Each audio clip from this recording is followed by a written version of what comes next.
اپنا حساب دینا ہے، اور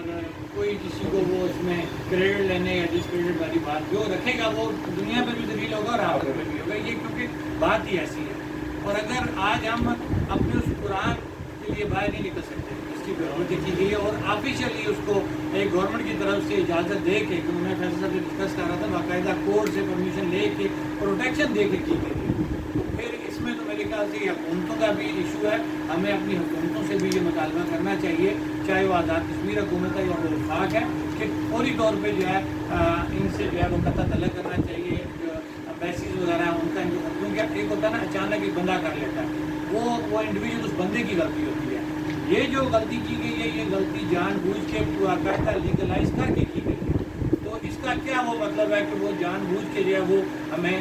چھیڑا جا رہا ہے مسلمانوں کے جو ایک ان کی جو کتاب ہے جو پوری دنیا کے لیے ایک اصلاح ہے، ایک راستہ ہے،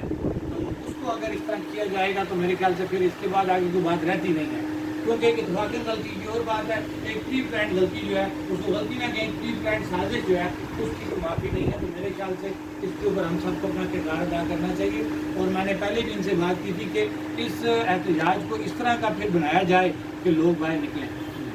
ہم تاجروں کی ذمہ داری لیتے ہیں، ہم ان سے جس حد تک ہم نے ان سے ڈسکشن کرنی ہے یا ہم کو موٹیویٹ کرنا وہ کریں گے، یہ سر کوئی آپ کا کوئی وہ آپ پہ احسان والی بات نہیں ہے، آپ بھی جو کام کر رہے ہیں ہم بھی وہی کام کر رہے ہیں، یہ اللہ کی رضا کے لیے ہم نے کرنا کہ اگر آج ہم اپنی کتاب کو نہیں بچا سکتے اس دن پھر میرے خیال سے ہمیں زندہ رہنے کا وہ کوئی حق نہیں ہے، تو اس کے اندر کوئی بھی سیاست نہیں ہونی چاہیے، کوئی بدنیتی نہیں ہونی چاہیے، جو میرا ایمان ہے جو ایسے ایشو پہ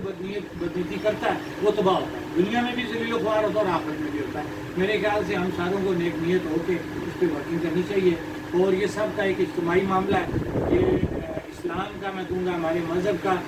کہ اگر آج ہم اس پہ نہ بات کر سکتے تو میرے خیال سے مسلمان ہونے کا یہ نام کہ ہم مسلمان رہ جائیں گے، باقی ہم گناہ گار ہیں، باقی تمام چیزیں ہم سے رہتی ہیں وہ پوری کرنی چاہیے، میں ہمیشہ ہی بات کہتا ہوں، لیکن اب اس سے آگے کوئی بات نہیں ہے، تو میرے خیال سے اس کو پلان اس طرح کریں کہ ہم زیادہ سے زیادہ گیدرنگ کو نکال سکیں، آپ نے شٹر ڈاؤن کی بات کی ہے تو وہ ہم ابھی آپس میں مشاورت کر کے ہم اس پہ بھی دیکھتے ہیں، مشاورت کر کے ہم وہ بھی جو فیصلہ ہے ہم انشاءاللہ وہ بھی کریں گے، تاکہ جو ہم اناؤنس کریں وہ چیز سامنے نظر آئے، ہم صرف یہ کہہ رہے ہیں جس طرح میں نے آپ کو اس سے پہلے کہا کہ ہم جو بھی کرنا چاہیں وہ نظر آنی چاہیے پھر سے، کیونکہ یہ معاملہ ایسا ہے کہ اس کے اندر ہم کوئی اس طرح کی کوتاہی برداشت نہیں کر سکتے، وہ کوتاہی یا غفلت جو ہے